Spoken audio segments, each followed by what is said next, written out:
Hello friends. IPO boom कैसे Indian rupee के लिए हेडेक बनता जा रहा है, इसी के बारे में आज हम यहाँ पे बात करने वाले हैं दोस्तों।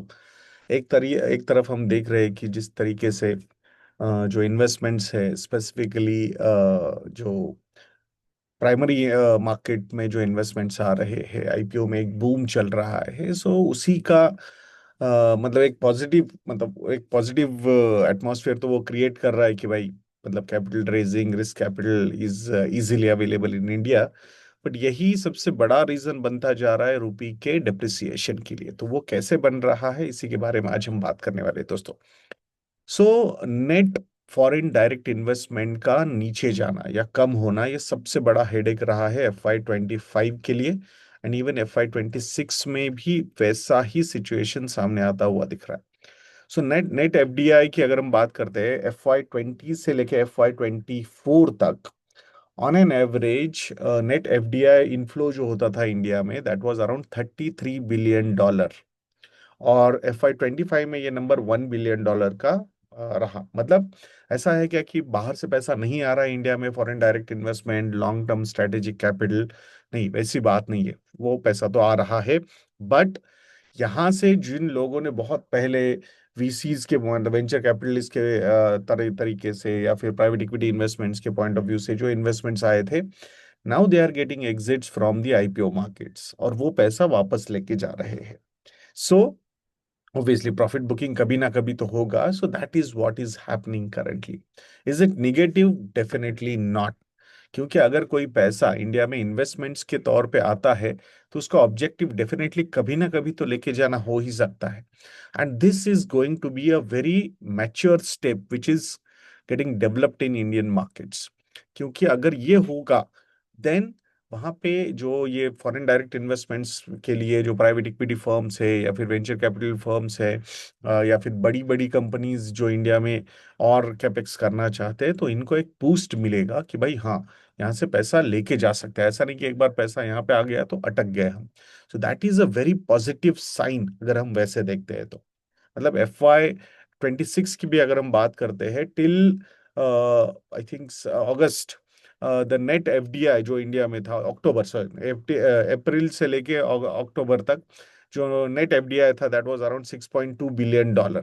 और स्पेसिफिकली उसके बाद जो आईपीओज आए, उसकी वजह से वो थोड़ा सा निगेटिव भी होता हुआ दिख रहा है। सो प्रॉफिट आउटफ्लो बोलिए आप, या फिर आउटवर्ड इन्वेस्टमेंट्स बोलिए, तो वो ट्रेंड भी FY 25 की तरह ही हमें दिख रहा है। And that is the main reason कि यहाँ पे जो रुपी पे प्रेशर बनता जा रहा है। सो ये जो रिपैट्रिएशन सर्ज है, तो जैसे हमने बोला था कि पहले नहीं होता था क्या, प्रॉफिट बुकिंग पहले नहीं करते थे क्या? डेफिनेटली करते थे। Per year almost almost $20 billion तक वो पैसा लेके जाते थे, रिपैट्रिएशन ऑफ प्रॉफिट्स होता था। बट FY 25 में ये नंबर $20 बिलियन से बढ़ के $50 बिलियन हुआ। सो ये एक बहुत बड़ा रीजन रहा कि यहाँ रुपी पे प्रेशर बन गया।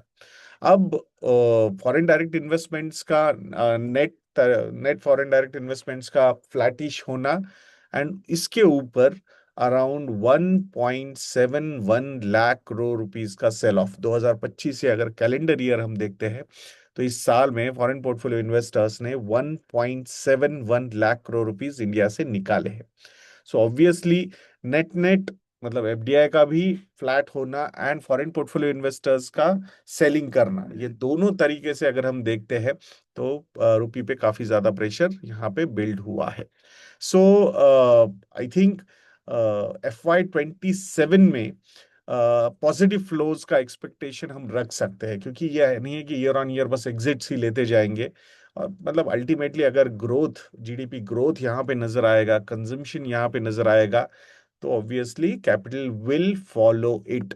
सो उसमें हमें कोई मतलब डाउट नहीं होना चाहिए।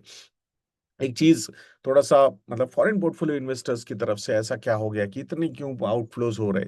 एक तो अर्निंग्स का कूल होना, तो ये एक बहुत बड़ा रीजन रहा है। क्योंकि उसके पहले का थोड़ा सा what we can say is कि पोस्ट कोविड जिस तरीके से अर्निंग्स ग्रोथ हमने देखे थे, दैट वाज क्वाइट गुड।